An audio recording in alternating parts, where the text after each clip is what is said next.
ನಮಸ್ಕಾರ ವೀಕ್ಷಕರೇ, ನಮ್ಮ ಅನ್ನದಾತ ವಿಶೇಷ ಕಾರ್ಯಕ್ರಮಕ್ಕೆ ನಿಮ್ಮೆಲ್ಲರಿಗೂ ಆತ್ಮೀಯ ಸ್ವಾಗತ. ನಾನು ಗುರುಪ್ರಸಾದ್. ಇಡೀ ದೇಶಕ್ಕೆ ಎರಡು ಕಣ್ಣುಗಳು, ಇಡೀ ದೇಶಕ್ಕೆ ಎರಡು ಭುಜಗಳು. ಒಂದು ದೇಶ ಕಾಯುವಂತಹ ಯೋಧ, ಮತ್ತೊಂದು ದೇಶಕ್ಕೆ ಅನ್ನ ನೀಡುವಂತಹ ಅನ್ನದಾತ ರೈತ. ಸೊ ಇವರಿಬ್ಬರ ಮೇಲೆ ನಡೀತಾ ಇರುವಂತಹ ಈ ಜಗತ್ತು ಅವರಿಬ್ಬರನ್ನ ಎಷ್ಟು ಅವಲಂಬಿಸಿದೆ ಅನ್ನುವಂಥದ್ದು ನಮ್ಮೆಲ್ಲರಿಗೂ ಕೂಡ ಗೊತ್ತಿರುವಂಥದ್ದು. ಯಾರಾದರೂ ಒಬ್ಬರು ಸುಮ್ಮನೆ ಆಗಿಬಿಟ್ರೆ ನಮ್ಮ ಪರಿಸ್ಥಿತಿ ಏನಾಗಿರುತ್ತೆ ಅಂತ. ಆದರೆ ಅಂಥವರನ್ನು ಕಾಯುವ ಮತ್ತು ಅಂಥವರನ್ನು ಸಲಹುವ ಕೆಲಸ ನಮ್ಮದ್ದು ಕೂಡ ಆಗಬೇಕು, ಅವ್ರನ್ನ ಪ್ರೀತಿಸುವಂಥ ಕೆಲಸ ನಮ್ಮದ್ದು ಆಗಬೇಕು. ನಮ್ಮ ಅನ್ನದಾತ ಆತನೇ ಹೊಟ್ಟೆಗೆ ಹಿಟ್ಟಿಲ್ಲದೆ ಸೊರಗಿದರೆ ದೇಶಕ್ಕೆ ಒಳ್ಳೆಯದಾಗತ್ತಾ ಅನ್ನುವಂಥ ಪ್ರಶ್ನೆ ಹಾಕ್ಕೊಂಡಾಗ ನಮಗೆ ಖಂಡಿತ ಅನಿಸುತ್ತೆ ಇಲ್ಲ ಅಂತ. ಇವತ್ತು ಅನ್ನದಾತ ಎಲ್ಲಿಗೆ ಬಂದು ನಿಂತಿದ್ದಾನೆ? ಪ್ರತಿಯೊಂದು ಕ್ಷಣಕ್ಕೂ ಕೂಡ ಹಪಹಪಿಸ್ತಾ ಇದ್ದಾನೆ. ತಾನು ಬೆಳೆದಂತಹ ಬೆಳೆಗೆ ಒಳ್ಳೆಯ ಬೆಲೆ ಸಿಗ್ತಾ ಇಲ್ಲ, ಒಳ್ಳೆಯ ಮಾರುಕಟ್ಟೆ ಇಲ್ಲ, ಉತ್ತೇಜನಗಳಿಲ್ಲ. ಯಾವುದೇ ಸರ್ಕಾರಗಳು ಬರಲಿ, ಯಾವುದೇ ಸರ್ಕಾರಗಳು ಹೋಗಲಿ, ಸುಮ್ಮನೆ ಒಂದು ಘೋಷಣೆ ಮಾಡ್ತಾರೆ, ವೇದಿಕೆ ಮೇಲೆ ಭಾಷಣ ಮಾಡ್ತಾರೆ.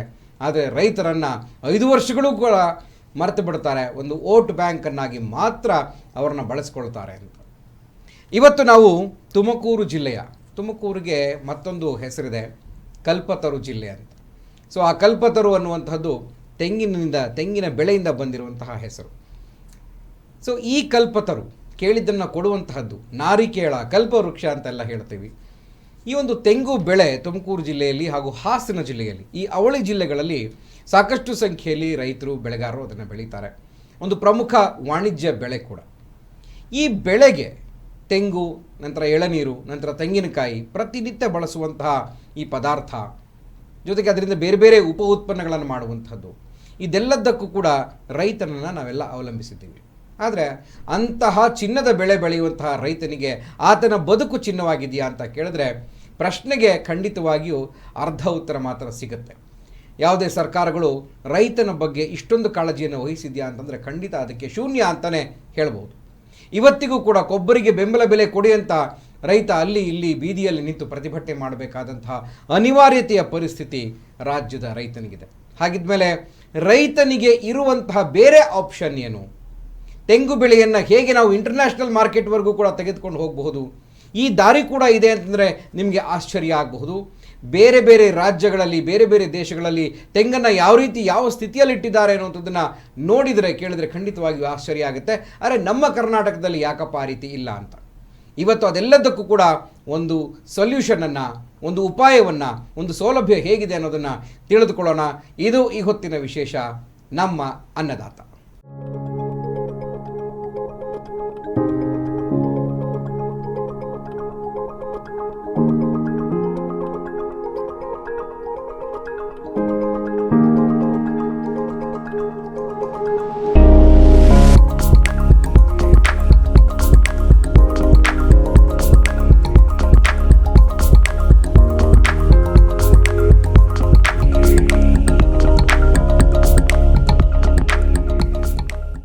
ಎಸ್ ವೀಕ್ಷಕರೇ, ನಮ್ಮ ಅನ್ನದಾತ. ಇವತ್ತು ನಮ್ಮ ಅನ್ನದಾತನಿಗೆ ಆಗಿರುವಂಥ ಸಂಕಷ್ಟಗಳು ದೂರ ಆಗಲಿ ಅನ್ನುವಂಥ ಉದ್ದೇಶದಿಂದಲೇ ನಮ್ಮ ಕರ್ನಾಟಕ ಟಿವಿಯಲ್ಲಿ ಈ ಒಂದು ಕಾರ್ಯಕ್ರಮವನ್ನು ಮಾಡ್ತಾ ಇದ್ದೀವಿ. ಈ ಕಾರ್ಯಕ್ರಮದಲ್ಲಿ ತೆಂಗು ಬೆಳೆಗಾರರಿಗೆ, ವಿಶೇಷವಾಗಿ ಕೊಬ್ಬರಿ ಮತ್ತು ಎಳನೀರು ಏನು ಬೆಳೀತಾ ಇದ್ದೀರಿ, ಸೊ ಆ ರೈತರಿಗೆ ಅನುಕೂಲವಾಗುವಂತಹ ಅನೇಕ ಟಿಪ್ಸ್ಗಳನ್ನು ಕೊಡೋರಿದ್ದಾರೆ. ಹಾಸನ ಮೆಗಾ ಫುಡ್ ಪಾರ್ಕ್ನ CEO ಆಗಿರುವಂತಹ ಅಶೋಕ್ ಅವರು ನಮ್ಮ ಸ್ಟುಡಿಯೋದಲ್ಲಿದ್ದಾರೆ. ಅಶೋಕ್ ಅವರು ನಮಸ್ಕಾರ, ಕಾರ್ಯಕ್ರಮಕ್ಕೆ ಸ್ವಾಗತ ನಿಮಗೆ. ಎಸ್, ಹಾಗೆಯೇ ಮತ್ತೊಬ್ಬರು ತೆಂಗು ಬೆಳೆಗಾರರು, ರೈತರು, ಮಹಾದೇವ್ ನಮ್ಮ ಜೊತೆ ಇದ್ದಾರೆ. ನಮಸ್ಕಾರ ಮಹಾದೇವರೇ, ಕಾರ್ಯಕ್ರಮಕ್ಕೆ ಸ್ವಾಗತ ನಿಮಗೆ. ಎಸ್, ನಾನು ಮೊದಲು ಅಶೋಕ್ ಅವರಿಂದ ಪ್ರಾರಂಭ ಮಾಡ್ತೀನಿ. ಅಶೋಕ್, ಅವಳಿ ಜಿಲ್ಲೆ ಹಾಸನ ಮತ್ತು ತುಮಕೂರು ಮತ್ತು ಹಾಸನ ಈ ವಾಣಿಜ್ಯ ಬೆಳೆ ತೆಂಗು ಅನ್ನೋದಕ್ಕೆ ಬಹಳ ಪ್ರಖ್ಯಾತಿಯನ್ನು ಪಡ್ಕೊಂಡಿರುವಂಥದ್ದು. ಹೌದು ಸರ್. ಸೊ ಬಹಳ ವರ್ಷಗಳಿಂದನೂ ಕೂಡ ಅದು ಪ್ರಸಿದ್ಧಿ. ಕಲ್ಪತರು ಜಿಲ್ಲೆ ಅನ್ನುವಂಥದ್ದೇ ಫೇಮಸ್ ಆಗಿರುವಂಥದ್ದು. ಅದ್ರ ಜೊತೆಗೆ ಅದರ ಬೆಲ್ಟ್ ಆಗಿರುವಂಥ ಅರಸೀಕೆರೆ ಆಗ್ಬೋದು, ಹಾಸನ ಜಿಲ್ಲೆ, ಚನ್ನರಾಯಪಟ್ಟಣ, ಇವೆಲ್ಲವೂ ಕೂಡ ಸಾಕಷ್ಟು ಕೇಂದ್ರೀಕೃತವಾಗಿರುವಂಥದ್ದು. ಅಂದರೆ ತಿಪ್ಟೂರು ತೆಂಗಿನಕಾಯಿ, ಗುಬ್ಬಿ ತೆಂಗಿನಕಾಯಿ ಅಂದರೆ ವರ್ಲ್ಡ್ ಫೇಮಸ್ ಅವರೇ. ಹೌದೌದು. ಸೊ ಈ ಥರ ಪ್ರಪಂಚಕ್ಕೆ ಗೊತ್ತಿರುವಂಥವು ಯಾಕೆ ಎಲ್ಲೋ ಒಂದು ಕಡೆ ರೈತರನ್ನು ದಡ ಮುಟ್ಟಿಸುವಲ್ಲಿ ಅಥವಾ ಆ ರೈತರಿಗೆ ಅನೇಕ ಮಾರ್ಗಗಳನ್ನು ಕೊಡೋದ್ರಲ್ಲಿ ನಾವು ವಿಫಲವಾಗಿದ್ದೀವಾ, ಅಥವಾ ರೈತರು ವಿಫಲರಾಗಿದ್ದಾರೆ, ಅಥವಾ ಸರ್ಕಾರಗಳು ವಿಫಲ ಆಗಿದೆಯಾ ಅಂತ? 3 ಜನರು ವಿಫಲರಾಗಿದ್ದಾರೆ. ಓಕೆ, 3 ಜನರು ವಿಫಲರಾಗಿದ್ದಾರೆ. ನೋಡಿ, ಸ್ಟ್ಯಾಟಿಸ್ಟಿಕ್ಸ್ ಪ್ರಕಾರ ಹೇಳಬೇಕು ಅಂತಂದರೆ ಕರ್ನಾಟಕದಲ್ಲಿ 16 ಜಿಲ್ಲೆಯಲ್ಲಿ ತೆಂಗಿರೋದು ಆ್ಯಕ್ಚುಲಿ ಹೇಳಬೇಕು ಅಂದರೆ. ಓಕೆ. ಅದರಲ್ಲಿ ನಾವು ಪ್ರಿಯಾರಿಟಿ ಆರ್ಡರ್ನ ತೊಗೊಂಡ್ರೆ ಫಸ್ಟು ಬರೋದೇ ತುಮಕೂರು, ಓಕೆ, ಹಾಸನ್ನು, ಅದಾದಮೇಲೆ ಚಾಮರಾಜನಗರ, ಮಂಡ್ಯ, ಆಮೇಲೆ ಮೈಸೂರು. ಓಕೆ, ಆ ಕಡೆ ಉತ್ತರ ಕನ್ನಡ, ದಕ್ಷಿಣ ಕನ್ನಡ, ಉಡುಪಿ, ಇವು ಮೇಯ್ನು. ಈ ಒಂದು 7-8 ಜಿಲ್ಲೆಗಳು ಮಾತ್ರ. ಈ ಕಡೆ ಇವನ್ ಚಿತ್ರದುರ್ಗನೂ ಕೂಡ ಫೇಮಸ್ಸು. ಕೊಬ್ಬರಿ ಆಗಿರ್ಬೋದು, ಕಾಯಿ ಆಗಿರ್ಬೋದು, ಎಳ್ನೀರು ವಿಚಾರ ಆಗಿರ್ಬೋದು. ಬಟ್ ಇಲ್ಲಿ ಪ್ರಾಬ್ಲಮ್ ಏನಾಗಿದೆ ಅಂತಂದರೆ ಸರ್, ನಾನೊಂದೇನೋ ಒಂದು ಕ್ರಾಪ್ ಮಾಡಿದೆ ಅಂತ ಇಟ್ಕೊಳ್ಳಿ. ನನಗೆ ಈಗ ವಾಣಿಜ್ಯ ಬೆಳೆ ಅಂತಂದ್ರೆ ಏನದು ಸರ್, ಕಮರ್ಷಿಯಲ್ ಕ್ರಾಪ್ ಅದು. ಹೌದು, ರೈತರುಗಳು ಅದರಿಂದ ಜೀವನ ದುಡ್ಡು ಮಾಡೋದು ಅಂತ ಒಂದು ಇದು. ಇಲ್ಲಿ ಏನಾಗಿದೆ ಅಂತಂದ್ರೆ, ಇದು ಕರ್ನಾಟಕದ ಸ್ಥಿತಿಗತಿಗಳಾಯ್ತು ಅಂತ ಅಂದ್ರೆ, ನಮ್ಮಲ್ಲಿ ಏನಾಗಿದೆ ಅಂದ್ರೆ ತೆಂಗು ಬೆಳೆ ವಿಸ್ತರಣೆ ಸಿಕ್ಕಾಪಟ್ಟೆ ಜಾಸ್ತಿ ಆಗ್ತಾ ಇದೆ. ತೆಂಗು ಬೆಳೆ ವಿಸ್ತರಣೆ ಸಿಕ್ಕಾಪಟ್ಟೆ ಜಾಸ್ತಿ ಆಗ್ತಾ ಇದೆ. ಒಂದ್ ಕಡೆ ನೀರಿಲ್ಲದೆ ಹಂಗೆ ಒಣಗ್ತಾನೆ ಇದೆ. ಅಂದ್ರೆ ಇಲ್ಲಿ ಯಾರೋ ಗುಬ್ಬಿನಲ್ಲಿ ತೆಂಗು ಬೆಳೆ ನೀರಿಲ್ಲದೆ ಒಣಗ್ತಾ ಇದೆ ಅಂದ್ರೆ, ಇನ್ನೊಬ್ರು ಯಾರೋ ತೆಂಗು ಕಟ್ಟಿರ್ತಾರೆ. ಆಮೇಲೆ ತೆಂಗು ಇವತ್ತು ಹಾಕಿದ್ದು ನೆಕ್ಸ್ಟ್ 1 ವರ್ಷದಲ್ಲಿ ಬರಲ್ಲ. Minimum 3 years.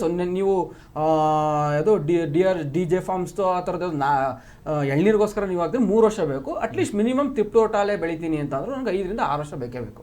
5-6 years ನಾನು ವೆಯ್ಟ್ ಮಾಡಿದ್ರೆ ಅದಾದ್ಮೇಲಿಂದ ಅದು ತೆಂಗಿನ ಹೇಳುತ್ತೆ, ನನ್ನನ್ನು 6 ವರ್ಷ ನೀನು ಕಾಯಿ, 100 ವರ್ಷ ನಿನ್ನೂ ನಾನು ಕಾಯ್ತೀನಿ ನಿಂತಿದೆ.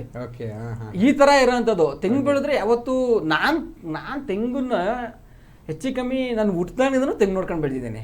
ಯಾವತ್ತೂ ರೇಟ್ ಡೌನ್ ಆಗಿದೆ, ಪ್ರತಿಭಟನೆಗಳು ಕೇಳ್ತೇನೆ. ಬಟ್ ನಾವು ಚಿಕ್ಕ ಹುಡುಗರಲ್ಲಿ ಕೇಳ್ತಿದ್ದೆ. ಯಾವಾಗ ನಾನು ಒಂದು ಎಂಟರ್ಪ್ರಿನರ್ಶಿಪ್ಗೆ ಅಂತಾನೆ ಬಂದೆ. ತೆಂಗನ್ನೇ ನಾವು ಫಸ್ಟ್ ಸೆಲೆಕ್ಷನ್ ಮಾಡ್ಕೊಂಡಿದ್ದೆ. ತುಮಕೂರು ಸಿಗ್ತಿದೆ, ತೆಂಗು ಬಿಟ್ಟರೆ ನನಗೆ ಇನ್ನೇನು ಸಿಗ್ತಾ ಇರಲಿಲ್ಲ. ಆಮೇಲೆ ನೀವು ಹೇಳಿದ್ರಲ್ಲ ವರ್ಲ್ಡ್ ಕ್ಲಾಸ್ ಕೊಬ್ಬರಿ ಇದೆ ಅಂತೇಳಿ, ಹೌದು 100%. ತಿನ್ನು ನೀವು ಹೊಡೆದಾಗ ಇದು ಬರುತ್ತಲ್ಲ, ಕಾಯಿ ಹೊಡೆದಾಗ 1 ಸೆಂಟಿಮೀಟರ್ಗೂ ಬರುತ್ತೆ ನಮ್ಮ ಥಿಕ್ನೆಸ್. ಬಂಬುಲು ಅಂತ ಕರಿತೀವಿ, ಅಥವಾ ನಾವು ಅದನ್ನ ಆ ವೈಟ್ ಕಲರ್ ಇರುತ್ತಲ್ಲ, ಅದು 1 ಇಂಚ್ ಬಂದಿರೋ ಅದೊಂದೇ ಪ್ಲಸ್ ನಮಗೆ ಸರ್. ಇದು ದೈವತತ್ವಕ್ಕೆ ಬಂದಿರೋಂಥ ವರ ಇದು ನಮಗೆ. ಇದು ನಾವು ಯಾರು ಈ ಪ್ಲಸ್, ಯಾಕೆಂದರೆ ಈ ಏನು 3 ತಾಲೂಕುಗಳು ಅಂತೀವಿ, ಅರಸೀಕೆರೆ, ಚನ್ನರಾಯಪಟ್ಟಣ, ತಿಪ್ಪೂರು, ಇದು ಬೆಲ್ಟ್ ಅನ್ನೋದಕ್ಕಿಂತ ಹೆಚ್ಚಾಗಿ ಮಣ್ಣು ಚೆನ್ನಾಗಿದೆ ಸರ್. ಮರಳು ಮಿಶ್ರಿತ ಮಣ್ಣಿದು, ಸರಿನಾ? ಇದು ತೆಂಗಿಗೆ ಅಂತಾನೆ ಮಾಡಿಸಂತ ಒಂದು ಮಣ್ಣಿದು ಮಣ್ಣು. ಆದರೆ ಪ್ರಾಬ್ಲಮ್ ಏನಾಗಿದೆ ಅಂದರೆ, ತೆಂಗು ಬೆಳೆಯೋದ್ರಲ್ಲಿ ನಾವು ಪ್ರಾಬ್ಲಮ್ ಆಗ್ತಿಲ್ಲ. ತೆಂಗುನ ಕಿತ್ತಾದ್ಮೇಲೆ ಏನು ಬರ್ತದಲ್ಲ, ಅದು ಭಾಳ ಪ್ರಾಬ್ಲಮ್ ಕೊಡ್ತಾ ಇರೋದು. ಏನಾಗುತ್ತೆ ಅಂತಂದರೆ, ಇವತ್ತು ರೈತರು ಕೆಲವೊಂದು ವಿಚಾರದಲ್ಲಿ ಗಮನ ಹರಿಸ್ಬೇಕು ಅಂತಂದರೆ ಏನಾಗುತ್ತೆ ಅಂದರೆ, ಈಗ ರೈತರು ನಾವೆಲ್ಲ ಪ್ರತಿಭಟನೆಗಳು ಮಾಡ್ತಿರೋದು ಮಾತ್ರ ನೋಡ್ತಾ ಇದ್ವಿ. ನಾನು ಸುಮ್ಮನೆ ಕೂತ್ಕೊಂಡು ಆಲ್ಮೋಸ್ಟ್ ಇದಕ್ಕೆ ಸೊಲ್ಯೂಷನ್ನು ಎಲ್ಲದಕ್ಕೂ ಒಗ್ಗೂಡಿ ಕಂಡುಹಿಡ್ಕೋಬೇಕು ನಾವು. ರೈತರು, ಸರ್ಕಾರ, ನಮ್ಮಂಥ ಪ್ರೈವೇಟ್ ಆರ್ಗನೈಸೇಷನ್ಸ್ಗಳು ಎಲ್ಲ ಒಟ್ಟಿಗೆ ಕೂತ್ಕೊಂಡು ಡಿಸ್ಕಷನ್ ಮಾಡ್ಬೇಕೀಗ. ಅವಾಗ ಮಾತ್ರ ಇದಕ್ಕೆ ನಾವು ಒಂದು ಸೊಲ್ಯೂಷನ್ ಕಂಡು ಹಿಡಿಯೋಕ್ಕೆ ಸಾಧ್ಯ. ಯಾಕೆಂತಂದರೆ ರೈತರು ಕೂಡ ಒಂಚೂರು ಅಪ್ಡೇಟ್ ಆಗಬೇಕು. ಓಕೆ, ನಾನು ಇದನ್ನು ಇನ್ ಕೇಸ್ ನಾನು ಇದೇನಾದರೂ ಬೆಳೆ ಏನಾದರೂ ಬೆಳೆದ್ರೆ ನಾಳೆ ರೇಟ್ ಏನಾದ್ರು ಡೌನ್ ಆಯಿತು ಅಂದರೆ ವಾಟ್ ಅಂತ ಒಂದು ಕ್ವಶನ್ ಮಾರ್ಕು. ಮುಂದೇನು ಮಾಡಬೇಕು? ಆಯಿತು, ಇವತ್ತು ನಾವು ಬೆಳೆದ್ಬಿಟ್ಟಿದ್ದೀವಪ್ಪ, ನಾಳೆ ರೇಟ್ ಡೌನ್ ಆಗೋಯ್ತು, ಏನು ಮಾಡಬೇಕು? ಆ ನಿಟ್ಟಿನಲ್ಲಿ ಅಂತ ನಾವು ಯೋಚನೆ ಮಾಡಿದಾಗ ಆವಾಗ ಒಂದು ರೇಟು ಸಸ್ಟೈನಬಲ್ ಆಗಿ ನಿಲ್ತದೆ. ಯಾಕೆ ಅಂತಂದರೆ, ನಾವು ಅಗ್ರಿಕಲ್ಚರ್ ಅಂತೀವಿ, ಜೂಜು ಅಂತೀವಿ, ಪ್ರಕೃತಿ ಜೊತೆ ಆಡೋ ಜೂಜು. 1 ರೂಪಾಯಿ ಬಂಡವಾಳ ಹಾಕಿ 10 ರೂಪಾಯಿ ಬೇಕಾದ್ರೆ ತಗೋಬೋದು, 1 ರೂಪಾಯಿ ಆಗ್ಬಿಟ್ಟು ಹೊರಟು ಹೋಗ್ಬಿಡ್ಬೋದು, ಸರಿನಾ? ಸೊ ಈ ಥರ ಒಂದು ಮಾರ್ಕೆಟ್ ಇದ್ದಾಗ ಅಷ್ಟು ಫ್ಲಕ್ಚುಯೇಷನ್ಸ್ ಇದೆ. ಸೊ ಅದನ್ನು ನಾವೇನು ಮಾಡಬೇಕು ಅಂತಂದರೆ, ನಾವು ಯಾವತ್ತೂ ಈಗ ಒಂದೇನೋ ಒಂದು ನಾನು ಕ್ರಾಪ್ ಬೆಳೆದ್ರೆ ನಾನು ಮಾರ್ತೀನಿ ಅಂದರೆ ಮಾತ್ರನೇ ಕ್ರಾಪ್ ಮಾಡಬೇಕು, ಇಲ್ಲಾಂದರೆ ಸುಮ್ಮನೆ ಸಮಯ ಮತ್ತು ಟೈಮ್ ಎರಡೂ ವ್ಯರ್ಥ ಮಾಡಬಾರ್ದು. ಆ ಥರ ಇಡೀ ನಮ್ಮ ದೇಶದಲ್ಲಿ ಸುಮಾರು ಒಂದು ವರ್ಷಕ್ಕೆ 90,000 ಕೋಟಿಯಿಂದ 1 ಲಕ್ಷ ಕೋಟಿ ಹಿಂಗೆ ನಷ್ಟ ಆಗ್ತೈತೆ. ಅವ್ನು ಹಾಕಿದ ಎಫರ್ಟಿಗೆ ಬರಲ್ಲ. ನಾವು ಇನ್ಕರ್ ಮಾಡ್ಕೊಂಡ್ರು ಎಷ್ಟು ದುಡ್ಡು ಹೋಗುತ್ತೆ, ಅದನ್ನು ನಾವು ಸ್ಟ್ಯಾಟಿಸ್ಟಿಕ್ ಹೇಳ್ತಾ ಇರೋದು. ಈಗ ಸರ್ಕಾರ, ಈಗ ರೈತರು ಈಗ ಕೊಬ್ಬರಿ ಬೆಲೆ ಎಲ್ಲರಿಗೂ ಗೊತ್ತಿದೆ, 100%ಗೆ 8.5, 9, 10, 10.5 ಅದ್ರ ಸುತ್ತಾ ಇದೆ. ಇದೇ 2 ವರ್ಷದ ಕೆಳಗಡೆ 18,000 ಇತ್ತು ಕೊಬ್ಬರಿ ರೇಟು. 18, 17, 16, ಅಟ್ಲೀಸ್ಟ್ ಮಿನಿಮಮ್ ಅಂದರೂ ಒಂದು 13,000 ರಿಂದ 15,000 ಒಳಗಿದೆ ಅಂತಾರೆ. ಇಟ್ಸ್ ಎ ಪ್ರಾಫಿಟಬಲ್ ಬಿಸ್ನೆಸ್ಸು, ಸರಿನಾ? ಕೊಬ್ಬರಿ ಪ್ರಾಫಿಟಬಲ್ ಬಿಸ್ನೆಸ್ಸು. ರೈತರು ಏನು ಕೇಳ್ತಾ ಇದ್ರು, ಕೊಬ್ಬರಿನ ತಗೊಳ್ಳಿ ಅಂತ ಹೇಳ್ಬಿಟ್ಟು ಸರ್ಕಾರದ ಪ್ರೆಷರ್ ಆಗ್ತಿದ್ದಾರೆ ಸರ್ಕಾರಗಳ ಮೇಲೆ. ಸೊ ಸರ್ಕಾರ ಏನು ಹೇಳ್ತಿದೆ, ನಾವು 1,500 ರೂಪಾಯಿ ಕೊಡ್ತೀವಿ, ನಾವು 1,500 ರೂಪಾಯಿ ಕೊಡ್ತೀವಿ, ಮಾರ್ಕೆಟ್ರಲ್ಲಿ ರೇಟಲ್ಲಿದೆ. ಹಂಗಾದ್ರೂ ಅವರು ಕ್ಯೂ ಎಷ್ಟು ನಿಂತ್ಕೋಬೇಕು? ಎಷ್ಟು ಜನ ರೈತರುಗಳು ಅದೇ ತಿಂದರು ಅಂದರೆ ನಾ ಫೆಡ್ಡಿಗೆ ಬಿಡಬೇಕಾದ್ರೆ ಎಲ್ಲಾದ್ರೂ ಏನಾಗುತ್ತೆ ಅಂದರೆ ಈಗ ನೋಡಿ ನಿಮಗೆ ಮಕ್ಕಳನ್ನ ಸ್ಕೂಲಿಗೆ ಸೇರಿಸ್ಬೇಕಾದ್ರೆ 2 ಆಪ್ಷನ್ ಇರುತ್ತೆ, ಒಂದು ಪ್ರೈವೇಟ್ ಸ್ಕೂಲ್ ಇರುತ್ತೆ, ಒಂದು ಗೌರ್ಮೆಂಟ್ ಸ್ಕೂಲ್ ಇರುತ್ತೆ. ನೀವು ಹೆಂಗೆ ಸೇರಿಸ್ತೀರ ಅದ್ರ ಮೇಲೆ ಡಿಪೆಂಡೆಂಟ್ ಆಗುತ್ತೆ. ಪ್ರೈವೇಟ್ ಪ್ಲೇಸ್ಗಳು ಬೇಕೇ ಬೇಕು ಸರ್, ಸರ್ಕಾರನೇ ಎಲ್ಲದನ್ನೂ ಮಾಡೋಕ್ಕೆ ಅಂತ ಮಾಡೋಕ್ಕಾಗಲ್ಲ, ಓಕೆನಾ. ಆದರೆ ಸರ್ಕಾರ ಏನು ಮಾಡಬೇಕಾಯ್ತು, ಎಲ್ಲಿ ತಪ್ಪು ಮಾಡಿದೆ. ಈಗ ನಾನು ಪಕ್ಕದಲ್ಲಿ ತಮಿಳ್ನಾಡ್ದು ಎಕ್ಸಾಂಪಲ್ ತೊಗೊತೀನಿ. ಪಕ್ಕದ ತಮಿಳ್ನಾಡಲ್ಲಿ ನೋಡಿ, ನಮ್ಮಷ್ಟೇ ಕೊಬ್ಬರಿನ ಬೆಳೆಯುವಂಥ ಅಥವಾ ತೆಂಗಿನ ಬೆಳೆಯುವಂಥ ಜಿಲ್ಲೆ ಬಂದು ಕೊಯಮತ್ತೂರು. ಕೊಯಮತ್ತೂರಲ್ಲಿ 4,500 ಕೋಟಿಯಿಂದ 5,000 ಕೋಟಿ ವ್ಯವಹಾರ ನಡೆಯುತ್ತೆ ವಾರ್ಷಿಕವಾಗಿ. ತುಮಕೂರಲ್ಲಿ ನಡೆಯುತ್ತಾ? ಸಾಧ್ಯನೇ ಇಲ್ಲ. ಕರೆಕ್ಟಾ? ಸರಿ, ತೆಂಗಿನ ರಿಲೇಟೆಡ್ ಅಲ್ಲಿ ಕಮ್ಮಿ ಅಂತಂದ್ರೂ ಏನು ಡಿಫ್ರೆನ್ಸ್? ಈಗ ನೋಡಿ, ಈಗ ಕೊಯಮತ್ತೂರು ತಮಿಳ್ನಾಡು, ಹೌದು, ಕೇರಳ ಮತ್ತು ತಮಿಳ್ನಾಡಿನ ಬಾರ್ಡರ್. ಈಗ ಕೇರಳ ಅಂತಂದ್ರೆ ಗೊತ್ತಾಯಿದೆ, ಕೇರಳ ಅಬಂಡೆಂಟ್. ಸೊ ಬಿಟ್ಬಿಡೋಣ ಅದನ್ನ. ಅಂದ್ರೆ ಅವರು ತುಂಬಾ ದೊಡ್ಡ ಮಟ್ಟದಲ್ಲಿ ಅದನ್ನ ರಫ್ತಾಗಬಹುದು, ಅದನ್ನೆಲ್ಲ ಮಾಡ್ತಾ ಇರ್ತಾರೆ. ತುಮಕೂರಿಗೂ ಮತ್ತು ಕೊಯಮತ್ತೂರು ತಮಿಳ್ನಾಡಿನ ಈ ಒಂದು ಡಿಫ್ರೆನ್ಸ್ ಏನಾದರೂ ಇದೆಯಾ? ಅಲ್ಲಿನ ಬೆಳೆಗೂ ಇಲ್ಲಿಗೂ ಏನಾದ್ರು ಡಿಫ್ರೆನ್ಸ್ ಇದೆಯಾ? ಯಾಕೆ ಅಲ್ಲಿನ ರೈತರು ಇಷ್ಟು ಫಾರ್ವರ್ಡ್ ಆಗಿರ್ತಾರೆ ಅಂತ? ಸರ್, ಫಾರ್ವರ್ಡ್ ಅಂದರೆ ಇನ್ನೊಂದು ಏನಾದ್ರು ಗೊತ್ತಾ, ಅವರಲ್ಲಿ ರೈತರು, ಕಂಪ್ನಿ, ಸರ್ಕಾರ ಮೂರು ಜನ ಒಂದು ಕೋಆಪರೇಷನ್ ಇದೆ. ನಮ್ಮಲ್ಲಿ ಆ ಥರ ಕೋಆಪರೇಷನ್ ಇಲ್ಲ. ಫಸ್ಟ್ ಪಾಯಿಂಟ್, ಅಲ್ಲಿ ಫೇಲ್.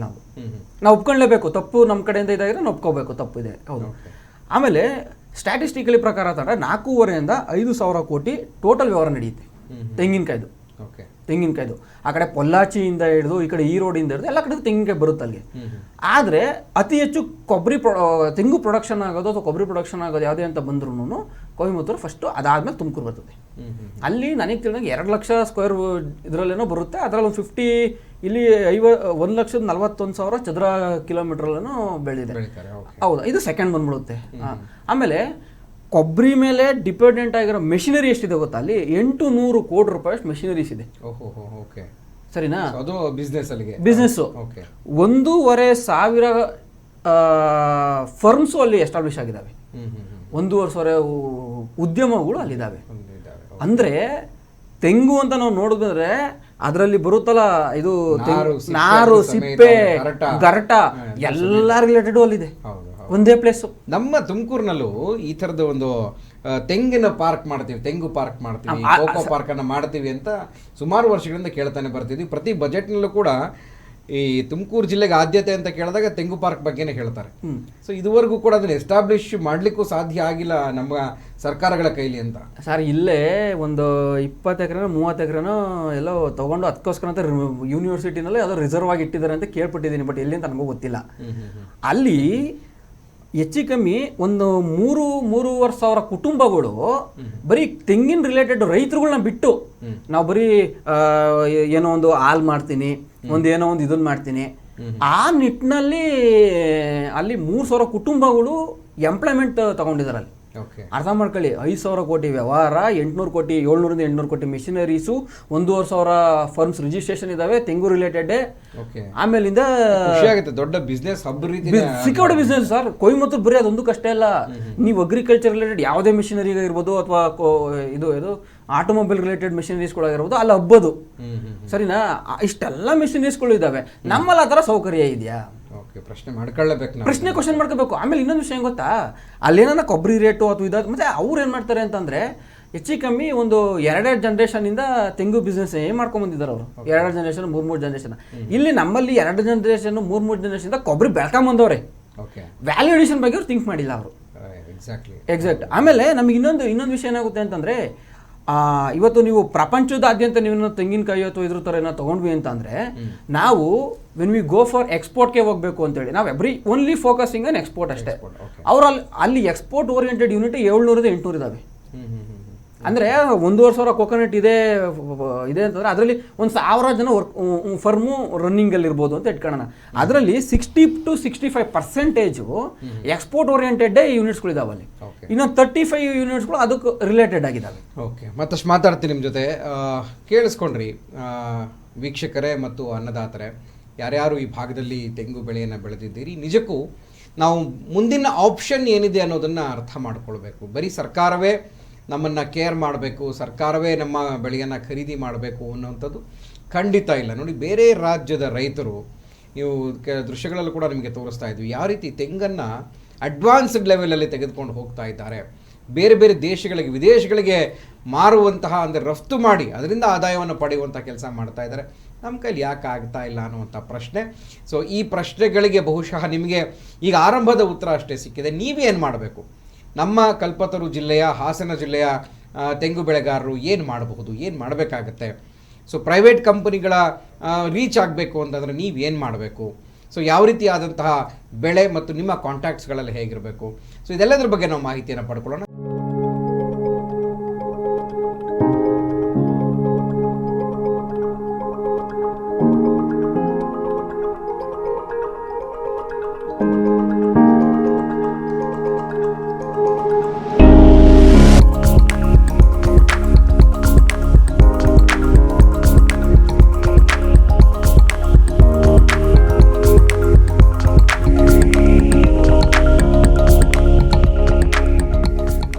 ತೆಂಗು ಬೆಳೆಗಾರರು ಏನು ಮಾಡಬೇಕು? ಸೊ ಸರ್ಕಾರವನ್ನು ಅವಲಂಬಿಸುವುದನ್ನು ಬಿಟ್ಟು ಬೇರೆ ಪರ್ಯಾಯ ಮಾರ್ಗ ಯಾವುದಿದೆ ವಾಣಿಜ್ಯ ಬೆಳೆ ತೆಂಗನ್ನು ಉಪಯೋಗಿಸ್ಕೊಳ್ಳೋದಕ್ಕೆ? ಸೊ ಅದರಿಂದ ಕಲ್ಪವೃಕ್ಷ ಅಂತ ನಮಗೆ ಹೇಗೆ ಅದು ಬೇಡಿದ್ದನ್ನು ಕೊಡುತ್ತೆ ಅನ್ನುವಂಥದ್ದು. ಅಂದರೆ ಹಣ ಮಾಡುವಂತಹದ್ದು, ರೈತರು ಕೂಡ ಒಂದು ಲೆವೆಲ್ಗೆ ಬೆಳಿಬೇಕು ಅಂತ ಹೇಳಿದಾಗ ಸೊ ಇದನ್ನೆಲ್ಲ ಬಳಸ್ಕೊಳ್ಬೇಕಾಗುತ್ತೆ.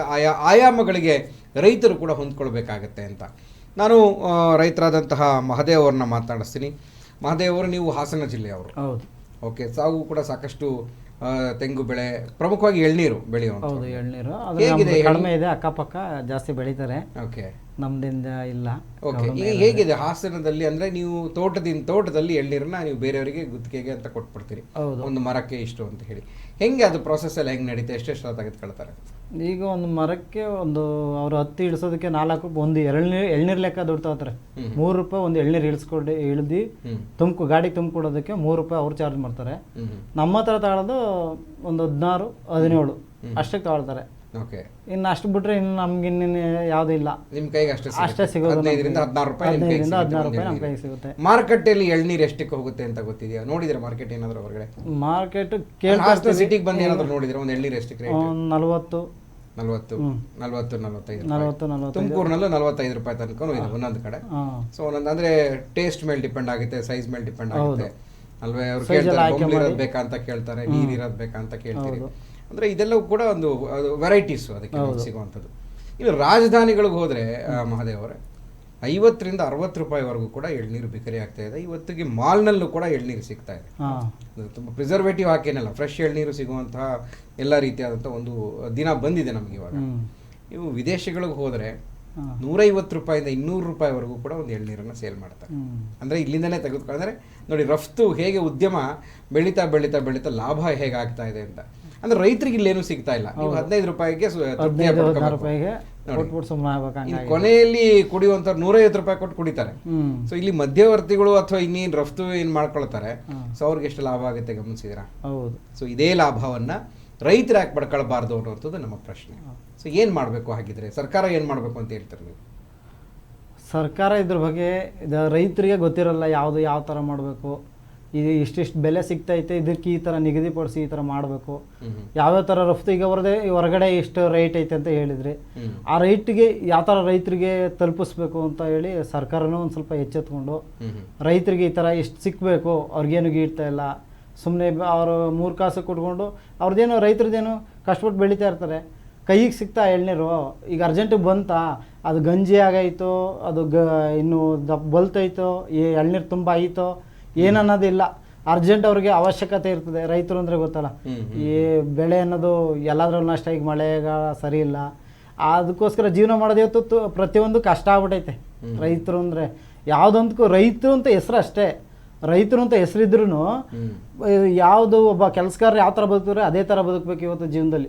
ಹಿಂದೆಲ್ಲ ಒಲೆಗೆಲ್ಲ ಸೌದೆ ತಂದು ಅಡುಗೆ ಮಾಡ್ಕೊಂಡು ಊಟ ಮಾಡ್ತೀವಿ. ಇವತ್ತು ಪ್ರತಿಯೊಬ್ಬರಿಗೂ ಗ್ಯಾಸ್ ಬೇಕು, ಕೂಲಿ ಮಾಡ್ಕೊಂಡು ಬದುಕಿದ್ರು ಇವತ್ತು ಗ್ಯಾಸ್ ಬೇಕು, ಅದಕ್ಕೆ ದುಡ್ಡು ಕೊಡಲೇಬೇಕು. ರೈತರು ಅಂದ್ಬಿಟ್ಟು ಏನು ಹಂಗೆ ಇರೋಕ್ಕಲ್ಲ, ಹಾಗೇನೋ ಸೌದೆ ತಂದು ಮಾಡ್ಕೋತಿದ್ರು.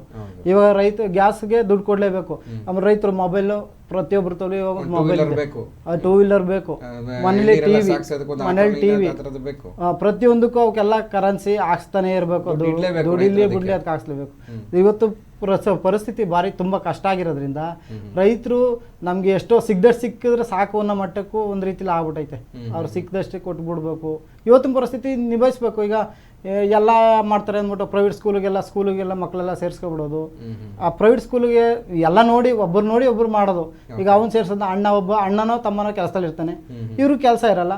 ಅಣ್ಣ ಓದಿಸ್ತಾನೆ ಅಂದ್ಬಿಟ್ಟು ತಮ್ಮನೂ ಪ್ರೈವೇಟ್ ಸ್ಕೂಲಿಗೆ ಸೇರಿಸಲೇಬೇಕು. ಆ ಥರ ಪರಿಸ್ಥಿತಿಲಿ ಇರೋದ್ರಿಂದ ರೈತರು ಏನು ನೋಡೋಕ್ಕಾಗಲ್ಲ. ಇದು ಲಾಭ ಬರಗಂಟೆ ಈ ತರ ಮಾಡಬೇಕು. ತೋಟಕ್ಕೆ ಬಂದು ನಮಗೆ ದುಡ್ಡು ಕೊಡ್ತಾರೆ, ಅವ್ರ ಪಾಡಿಗೆ ತಗೊಂಡು ಹೋಗ್ತಾರೆ, ನಮ್ಗೆ ಇಷ್ಟು ಸಿಕ್ಕಿದ್ರೆ ಸಾಕು, ಇವತ್ತಿನ ಸಮಸ್ಯೆ ಕಳೆದ್ರೆ ಸಾಕು. ಹೊರಗಡೆ ಬಂದು ಪ್ರಪಂಚ ನೋಡಿದ್ರೆ ನಿಮ್ಗೆ ಅರ್ಥ ಆಗುತ್ತೆ ಹೌದು ಎಷ್ಟು ಬೆಳೆದಿದೆ. ನಾವು ಬೆಳೆಯುವಂತಹ ಬೆಳೆ ನಮ್ಗೆ ಎಷ್ಟು ಬೆಲೆ ಸಿಗ್ತಾ ಇದೆ, ನಮ್ಗೆ ಸಿಗ್ತಾ ಇರೋದು ಬಹಳ ಕಡಿಮೆ ಅಂತ ಅನಿಸ್ತಾ ಇದೆಲ್ಲ ನಿಮಗೆ.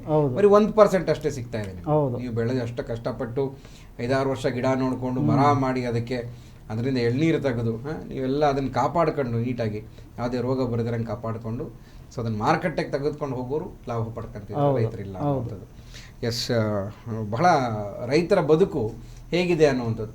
ಪ್ರತಿ ಸಾರಿನೂ ಕೂಡ ಯಾವುದೇ ಸರ್ಕಾರಗಳು ಬರಲಿ, ಅಶೋಕ್ ಹೇಳುವಂಥದ್ದು ರೈತರ ಬದುಕನ್ನು ಹಸನು ಮಾಡ್ತೀವಿ ನಾವು, ರೈತರ ಕೂಗನ್ನು ನಾವು ದೆಹಲಿವರೆಗೂ ತೆಗೆದುಕೊಂಡು ಹೋಗ್ತೀವಿ ಅಂತ ಹೇಳ್ತಾರೆ. ಅಪ್ಪ ನೀವು ತೋಟದಲ್ಲಿ ಅಷ್ಟೇ ರೈತರ ಹತ್ರ ಬಂದು ನೀವು ಅವ್ರ ಕೂಗನ್ನು ಕೇಳಿಸ್ಕೊಳ್ಳಿ, ದೆಹಲಿಲಿ ಕೇಳಿಸ್ಕೊಳ್ಬಾರ್ದು. ಈಗ ದೆಹಲಿಲಿ 10-12 ತಿಂಗಳು 1 ವರ್ಷದ ತನಕ ಹೋರಾಟ ಮಾಡಿದ್ರು ಯಾರೂ ಕೇಳಿಸ್ಕೊಳ್ಳಿಲ್ಲ, ಅಂಥ ಪರಿಸ್ಥಿತಿ ಇತ್ತು.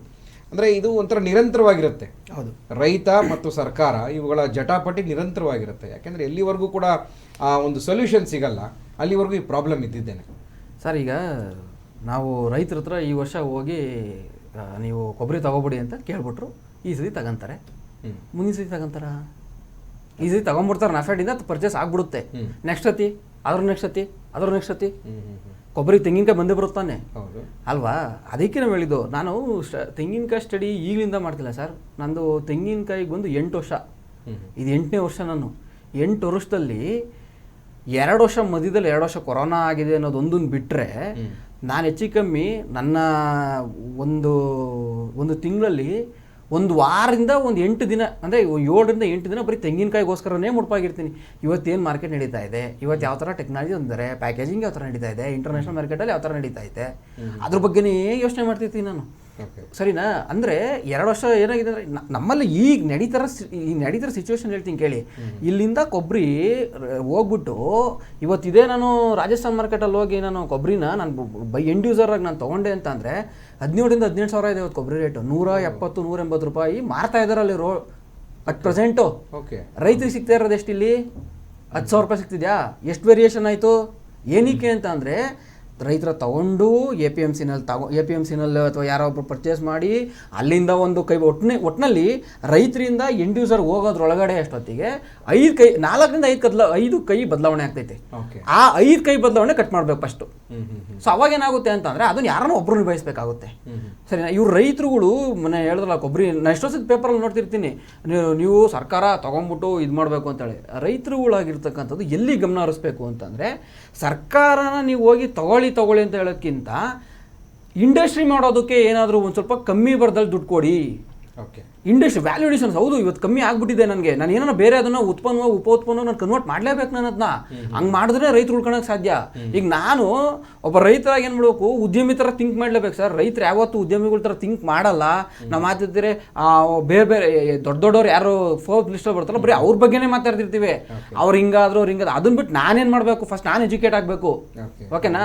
ಇವತ್ತು ನೀವು ಕೊಯಮತ್ತೂರಲ್ಲಿ ನಾನು ಹೋಗಿ ನೋಡಿದಾಗ ಏನು ಗುರು ಈ ಥರ ಇದೆಯಲ್ಲ ಅಂತ. ಸರ್ ಒಂದು ಸಣ್ಣ ಮಿಲ್ಕ್ ಯೂನಿಟಿಂದ ಹಿಡಿದ್ಬಿಟ್ಟು ದೊಡ್ಡ ಕಂಟೈನರ್ ಗೊರಟೆಯಿಂದ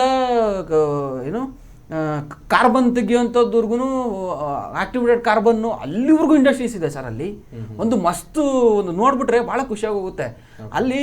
ಆಮೇಲೆ ಸೆಗ್ರಿಗೇಷನ್ನು ಅಷ್ಟೇ ಭಾಳ ಚೆನ್ನಾಗಿ ಸೆಗ್ರಿಗೇಷನ್ ಮಾಡ್ತಾರೆ. ರೈತರಿಗೆ ಏನಾದ್ರೂ ಪ್ರಾಬ್ಲಮ್ ಆಗೋಯ್ತು ಅಂತಾರೆ, ಇಂಡಸ್ಟ್ರಿ ಅಸೋಸಿಯೇಷನ್ಗೆ ಒಂದು ಅಸೋಸಿಯೇಷನ್ ಅಲ್ಲಿಗೆ ಹೋಗಿ ಗಮನಕ್ಕೆ ತರ್ತಾರೆ. ಈ ಸತಿ ಅವ್ನು ಇಷ್ಟು ಪ್ರೈಸ್ ಕೊಟ್ಟವ್ರೆ, ಈ ಥರ ಕೊಡಿಸಿ ಅಂತ ಮಧ್ಯಸ್ಥಿಕೆ ಪ್ರೈಸ್ ಕೊಡಿಸ್ತಾರೆ. ಸರ್ಕಾರ ಕೆಲಸ ಮಾಡ್ತದೆ. ಯಾಕಪ್ಪ ನೀನು ಇದು ವಸತಿ ಇಷ್ಟ ತಗೊಂಡಿದ್ದೆ ಅಂತ ಅವನು ಹೇಳ್ತಾನೆ. ನಿಜವಾಗ್ಲೂ ಹೊಟ್ಟೆ ಉರಿಯುತ್ತೆ ಅಶೋಕ್. ಯಾಕೆಂದರೆ ಇಷ್ಟೊಂದೆಲ್ಲ ಸೌಲಭ್ಯಗಳನ್ನು ಇಟ್ಕೊಂಡು ಇಷ್ಟೊಂದೆಲ್ಲ ಕರ್ನಾಟಕ ಬೇರೆ ಬೇರೆದಕ್ಕೆ ಅಡ್ವಾನ್ಸ್ಡ್ ಆಗಿದೆ. ಇಲ್ಲಿ ಸ್ಟಾರ್ಟಪ್ಗಳಾಗ್ತವೆ, ಬೇರೆ ಬೇರೆ ಇಂಡಸ್ಟ್ರಿಗಳು ಬರ್ತಾರೆ. ಟೆಕ್ನಾಲಜಿಯಾಗಿ ನಮ್ಮ ಕರ್ನಾಟಕ, ನಮ್ಮ ಬೆಂಗಳೂರೆಲ್ಲ ಕೂಡ ಮುಂದೆ ಇದೆ. ಆದರೆ ರೈತರ ವಿಚಾರವಾಗಿ ಇಷ್ಟೊಂದು ಹಿಂದೆ ಬಿದ್ದಿದ್ದೀವ ಅಂತ ನೀವು ಹೇಳಿದ್ರೆ ಹೈನುಗಾರಿಕೆ ಅಂತ. ಸೊ ಹೈನುಗಾರಿಕೆಯಲ್ಲೂ ಕೂಡ ಈಗಾಗಲೇ ಸಾಕಷ್ಟು ನಾವು ಹಿಂದೆ ಬೀಳ್ತಾ ಇದ್ದೀವಿ. ಹೌದು, ಮೇವಿಲ್ಲ ಅನ್ನುವಂಥದ್ದು, ಅಂದಮೇಲೆ ಅಧಿಕೃತವಾದಂಥ ಇಳುವರಿಗಳು ಸಿಗ್ತಾ ಇಲ್ಲ. ಸೊ ಪೆಸ್ಟಿಸೈಡ್ಸ್ ಆದರೂ ಆಗ್ಬೋದು, ಫರ್ಟಿಲೈಸರ್ಸ್ ಆದರೂ ಆಗ್ಬೋದು, ರೈತರಿಗೆಲ್ಲ ಒಂಥರ ಅಭಾವ ಆಗಿದೆ, ನೀರಿನ ಅಭಾವ ಇದೆ. ನೋಡಿ, ರೈತರನ್ನ ಬೇಕಂತಲೇ ಸಪ್ರೆಸ್ ಮಾಡುವಂಥ ಕೆಲಸ ನಡೀತಾ ಇದೆ. ಯಾಕೆಂದರೆ ಇಲ್ಲಿ ಒಂದು ಭೂಮಿ ಬೇಕಂತ ರೈತರು ಬಿಟ್ಕೊಡ್ಬೇಕು. ಯಾರೋ ಒಂದು ಬೆಳೆ ಬೆಳೀತಾರೆ, ಅದನ್ನು ಆಗಲಿಲ್ಲ ಅಂತ ಒಂದು ಮಾಡಿದ್ರೆ ಈಸಿ, ಅವರ ರೈತರಿಂದ ಭೂಮಿ ಖರೀದಿ ಮಾಡೋದು ಈಸಿ. ಈ ಥರದ್ದೇನಾದರೂ ಒಂದು ವ್ಯವಸ್ಥಿತವಾದಂತಹ ಹುನ್ನಾರ ಏನಾದರೂ ನಡೀತಾ ಇದೆ ಅಂತ ಅನ್ಸುತ್ತಾ ಅಂತ? ಹಂಗಲ್ಲ ಸರ್, ಈಗ ನಮ್ಮ ತುಮಕೂರೇ ತಗೊಳ್ಳೋಣ. ತುಮಕೂರಲ್ಲಿ ನೀವು ಇಂಡಸ್ಟ್ರಿ ಜಾಗ ನೀವು ನೋಡಬೇಕು. ಇಂಡಸ್ಟ್ರಿ ಜಾಗ 12,000 ಎಕರೆ ಬಿದ್ದದ್ದು ನಮ್ಮದು. 12,000 ಎಕರೆ ಖಾಲಿ ಐತಿ ಇವತ್ತು. ಇಂಡಸ್ಟ್ರಿ ತಗೊಂತಾನಲ್ಲ, ಕೋಕೋನಟ್ ರಿಲೇಟೆಡ್ ಅಲ್ಲಿ ಇಂಡಸ್ಟ್ರಿ KADB ಹೋಗಿ ನೀವು ಲಿಸ್ಟ್ ತೆಗಿಸ್ ನೋಡಿ, ಎಷ್ಟು ಜನ ಕೋಕೋನಟ್ ಇಂಡಸ್ಟ್ರಿ ಮಾಡ್ತೀನಿ ಅಂತ ತಗೊಂಡವ್ರು ಗೊತ್ತು. ಅವ್ರು ಯಾರು ಇವತ್ತಿನವರೆಗೂ 4-5 ವರ್ಷದಿಂದ ಇಂಡಸ್ಟ್ರಿ ತಾಂಡಿಕೊಂಡವ್ರು ಅಷ್ಟೇ ಜಾಗನ ರಿಯಲ್ ಎಸ್ಟೇಟ್ ಥರ ಮಾಡ್ಕೊಂಡಿದ್ದಾರೆ ಹೊರತು ಅವ್ರು ಯಾರು ಇಂಡಸ್ಟ್ರಿ ಸೆಟಪ್ ಮಾಡಿಲ್ಲ. ಸರ್ಕಾರದವ್ರು ಹೇಳ್ತಾನೆ ಅವರೇ, ನಾವು ಕೊಟ್ಟಿರೋ ಇಂಡಸ್ಟ್ರಿನ ವಾಪಸ್ ತಗೊಂತೀವಿ ಅಂತ. ನನ್ನ ಡಿಮ್ಯಾಂಡ್ ಏನಪ್ಪ ಅಂತ ಅಂದರೆ, ನಮ್ಮ ಫಾದರು ಫಾದರ್ಸ್ಗಳು ಯಾರು ಕ್ರೋಸ್ ಟುಗೆದರ್ ಬದುಕಿದವರಲ್ಲ. ನಾವು ಇಂಡಸ್ಟ್ರಿಗೆ ಬರಬೇಕಾದ್ರೇ ಪ್ರತಿಯೊಂದು ತೆಂಗಿನಕಾಯಿಲೆ ನೋಡ್ಕೊಂಡೇ ಬೆಳೆದಂಥವ್ರು. ನಾನು ಒಂದು ಎಕ್ಸಾಂಪಲ್ ಹೇಳ್ತೀನಿ. ಲಾಸ್ಟು 1.5 ವರ್ಷದಿಂದ ನಾವು ತೆಂಗಿನ ಮೇಲೆ ಫುಲ್ಲು ಫೋಕಸ್ ಮಾಡಿ ಇಟ್ಕೊಂಡಿದ್ದೀವಿ. ನಾನು 2019ರಲ್ಲಿ ನಾನು ಎಕ್ಸ್ಪೋರ್ಟು ಕಂಪ್ಲೀಟಾಗಿ ಹೋಗಬೇಕು ಅಂತ ಶುರು ಮಾಡ್ಕೊಂಡಿದ್ದು. ನಾನು ಎಕ್ಸ್ಪೋರ್ಟು ನನಗೆ ತೆಂಗಿನಕಾಯಿ ರಿಲೇಟೆಡ್ಡು ನೀವು ಸಿಕ್ಕಾಪಟ್ಟೆ ಡಿಮ್ಯಾಂಡ್ ಇದೆ ತುಮಕೂರು ತೆಂಗಿನಕಾಯಿ ಅಂತ ಗೊತ್ತಾಗಿದ್ದು ವಿಶ್ವೇಶ್ವರ ಭಟ್ರಿಂದ. ವಿಶ್ವೇಶ್ವರ ಭಟ್ರು ಅಗ್ರಿ ಇಸ್ರೇಲ್ 4.0 ಅಂತ ನಡೆದಾಗ ಅಲ್ಲಿ ಹೋಗಿದ್ವಿ. ಅಲ್ಲಿ ಯಾರೊಬ್ರು ಪರಿಚಯ ಆಯ್ತು ಇದೇ ಥರ ತೆಂಗಿನಕಾಯಿ. ಆಮೇಲೆ ನಮ್ಮದು ಈ ಅಡಕೆ ಪಟ್ಟೆ ಬರುತ್ತಲ್ಲ, ವಿವಿಧ ಡಿಮ್ಯಾಂಡ್ ಇದೆ ಅಲ್ಲಿ, ಸರಿನಾ? ಅವ್ರು ಏನು ಮಾಡ್ತಿದ್ದಾರೆ, ಅವತ್ತಿನ ಕಾಲದಲ್ಲೇ ಅವರು ಪ್ಲಾಸ್ಟಿಕ್ಕಿಗೆ ಆಲ್ಟರ್ನೇಟಿವ್ ಹುಡುಕಂತವ್ರು. ಅವ್ರು ಆಲ್ರೆಡಿ ಇಸ್ರೇಲಲ್ಲಿ ಪ್ಲಾಸ್ಟಿಕ್ಕಿಗೆ ಆಲ್ಟರ್ನೇಟಿವ್ಸು ಯಾವುದು ಅಂತ ಹೇಳಿದ್ರೆ ನಮ್ಗಿಂತ ಎಷ್ಟೋ ಮುಂದೆ ಯೋಚನೆ ಮಾಡ್ತೀವಿ. ನಾವು ಇನ್ನೂ ಇದರಲ್ಲಿ ಇನ್ನೂ ವ್ಯಾಲ್ಯೂಡೇಷನ್ ಬಗ್ಗೆ ಅಂತ ಥಿಂಕ್ ಮಾಡ್ತೀರಾ. ಅವ್ರು ಅಲ್ಲೇ ಎಲ್ಲಿ ಹೋಗಿದ್ದಾರೆ ಅಂತ ಅದೇ ಏನು ಗುರು ಇಲ್ಲಿಂದ ಎಷ್ಟೊಂದು ತರ್ಸ್ಕೊಂತವ್ರ ಅಂತೇಳಿ ಅಲ್ಲಿ ಹೋದಲ್ಲ ನಮಗೂ ಗೊತ್ತು. ಓಕೆ, ನಾವು ಇಲ್ಲೇ ಕೂತ್ಕೊಂಡಿದ್ರಲ್ಲ, ಪ್ರಪಂಚ ಸುತ್ತಬೇಕು, ದೇಶ ಓದು ಕೋಶ ಓದು ಇಲ್ಲ ದೇಶ ಸುತ್ತು ಅಂತೇಳಿ. ನಾನು ದೇಶ ಸುತ್ತಿದಾಗ ಎಂಟೈರು ನಮಗೆ ಪರಿಚಯ ಆಗಿದ್ದು. ಇವತ್ತು ನಾನು ಯಾಕೆ ಇಷ್ಟೊಂದು ಕಾನ್ಫಿಡೆಂಟಾಗಿ ನಾನು ಹೇಳ್ತೀನಿ ಅಂತಂದರೆ, ಈ ಇಸ್ರೇಲಲ್ಲಿ ಜ್ಯೂ ಕಮ್ಯುನಿಟಿ ಅವ್ರು ಒಂದೇ ಮಾತು ಹೇಳಿದ್ದು, ನಮ್ಮಲ್ಲಿ ತೆಂಗಿನಕಾಯಿಗೆ ಅವತ್ತಿಂದನೂ ಫ್ಲಕ್ಚುಯೇಷನ್ಸ್ ಇತ್ತು. ಬಟ್ ಬರ್ತಾ 2020ರಲ್ಲಿ ಫುಲ್ ರೇಟ್ ಡೌನ್ ಆಗಿದ್ದು. 19ರಲ್ಲೂ ಕೂಡ ನಾವು ಒಂದು ಅಸಂಪ್ಷನ್ ಹೇಳಿದ್ವಿ, 21,000ವರೆಗೂ ನೀವು ಮಾರ್ಬೋದು, ಬಟ್ ನೀವು ಎಚ್ಚೆತ್ಕೋಬೇಕು ಅಂತ ಹೇಳಿದಾಗ ರೈತರುಗಳು ಕೆದ್ದೇಡ್ ನಾನು ಲೀಸರ್, ಯಾಕಂದ್ರೆ 15-16 ಸಾವಿರ ರೂಪಾಯಿ ಸಿಗ್ತಾ ಇತ್ತು ಅವ್ರಿಗೆ ಆಲ್ರೆಡಿ ಮಾರ್ಕೆಟಲ್ಲಿ. ಸೊ ಅವಾಗ ಅವರು ಏನು ಹೇಳಿದ್ರು ಲೀಸನ್ ಕೇಳಿಸ್ಕೊಂತ ಇರಲಿಲ್ಲ. ನಾವು ಇಸ್ರೇಲ್ ವಿಸಿಟ್ ಮಾಡಿದಾಗ ನನಗೆ ದ ಎಂಟೈರ್ ಮಿಡಲ್ ಈಸ್ಟ್ ಅನ್ನೋದು ಏನಿದೆಯಲ್ಲ, ತೆಂಗಿನಕಾಯಿ ಏಳು ಮಾಡಿಸೋಂಥ ಪ್ಲೇಸ್ ಅದು. ಯುರೋಪಿಯನ್ ಯೂನಿಯನ್ ಒಳ್ಳೆಯ ಪ್ಲೇಸು. ನಮಗೆ ತೆಂಗಿನಕಾಯಲ್ಲಿ ಫಸ್ಟು ಜ್ಯೂಸ್ನಾಗ ನಾವು ಭೇಟಿ ಮಾಡಿದಾಗ ನಾನು ಹೇಳಿದೆ ಈ ಥರ ಸಮಸ್ಯೆ ನಮ್ಮಲ್ಲಿದೆ ಅಂತೇಳಿ. ಅವ್ರು ಒಂದೇ ಒಂದು ಮಾತು ಹೇಳಿದ್ರು, ಇಡೀ ವರ್ಲ್ಡಲ್ಲಿ 60 to 65% of total business, technology ಆಗಿರ್ಬೋದು, ಅಗ್ರಿಕಲ್ಚರ್ ರಿಲೇಟೆಡ್ ಆಗಿರ್ಬೋದು, ರಿಯಲ್ ಎಸ್ಟೇಟ್ ಆಗಿರ್ಬೋದು, ಯಾವುದನ್ನೇ ನೀವು ತೊಗೊಳ್ಳಿ, ಅವ್ರು ಮೇಂಟೈನ್ ಮಾಡ್ತಿರೋದು ಅವ್ರ ಹತ್ರ.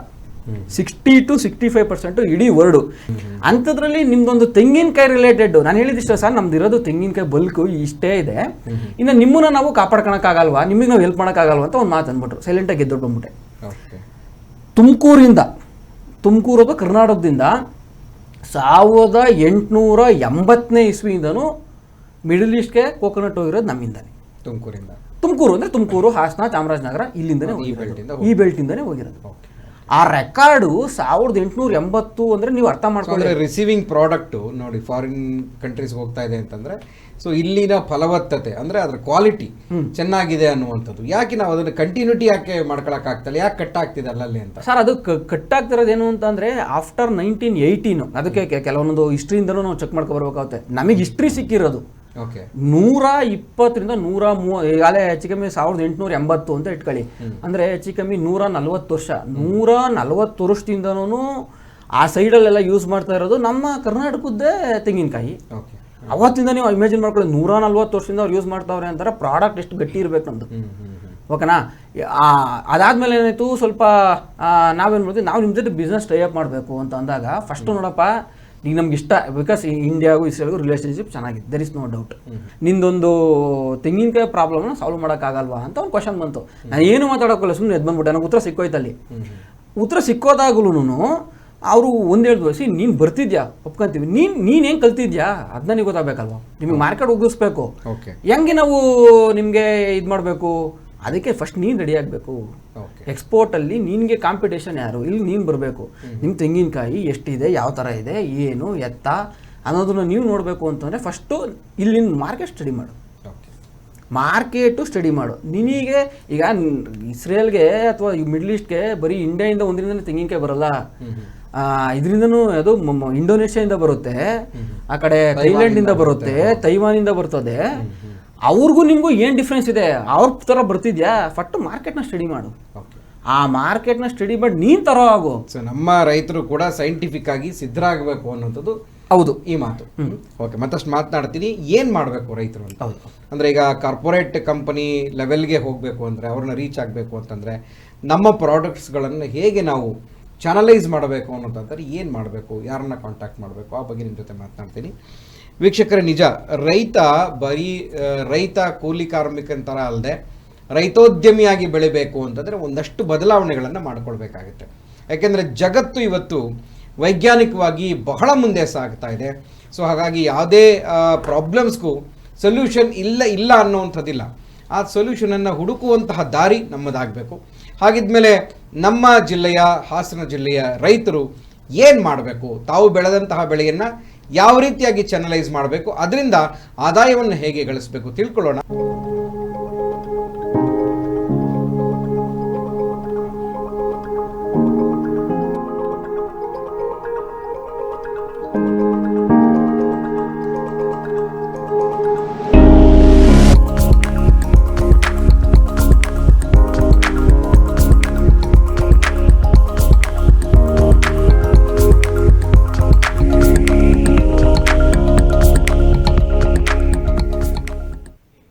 ನಮ್ಮ ರೈತರು ಏನು ಮಾಡಬೇಕು, ನಮ್ಮ ರೈತರು ಯಾರನ್ನ ಸಂಪರ್ಕಿಸಬೇಕು ಅನ್ನುವಂಥದ್ದು.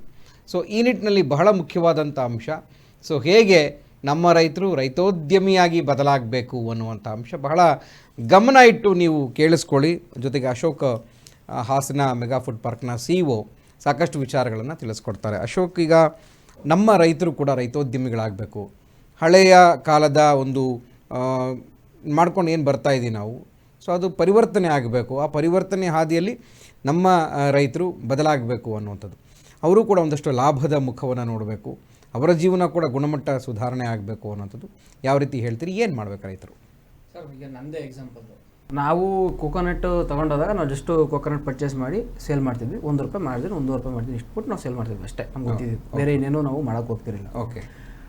ಯಾವಾಗ ಗ್ಲೋಬಲ್ ಮಾರ್ಕೆಟಲ್ಲಿ ದೇವ್ರು ಕೊಟ್ಟರು ವರ ಇದು ನಮಗೆ, ಈ ಟೇಸ್ಟು ಆ ಥರ ಒಂದಿದು, ಇದು ಯಾರೋ ಕ್ವಾಲಿಟಿ, ಇದು ಯಾರೋ ಮನುಷ್ಯರು ಮಾಡಿರೋದಲ್ಲ, ಇದು ಓಕೆ ಪ್ರಕೃತಿ ದತ್ತವಾಗಿ ಬಂದಿರೋದಂಥ ಒಂದು ಗುಣ. ಅದು ನಮ್ಮ ಮಣ್ಣಿಗೆ ಗುಣ ಆಯ್ತದು. ಓಕೆನಾ? ನಾವು ವಿಸಿಟ್ ಮಾಡಿದಾಗ ಫಸ್ಟು